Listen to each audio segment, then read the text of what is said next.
we have the peace position as kind of our bread and butter, right? And that's good. And I've come to be reawakened to that theology in Anabaptism. That is clear in the scriptures.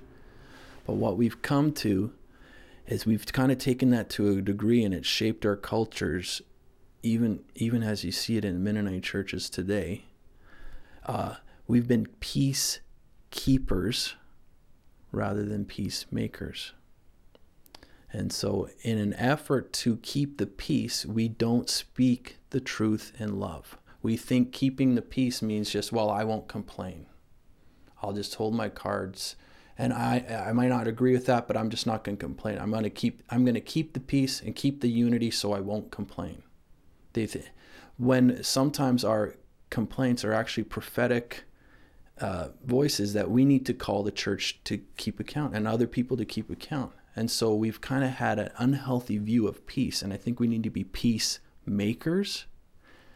And if we can view it that we're trying to keep shalom in every realm, we're trying to bring shalom. And so in the short term, it might be a conflict situation that you're creating, but in the long term, you're creating shalom because you're addressing the problem that it has.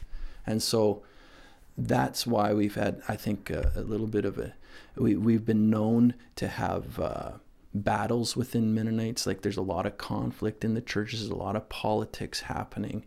But I think that's because we've had a distorted view of peace, and not a peacemaking view where we're willing to speak the truth in love.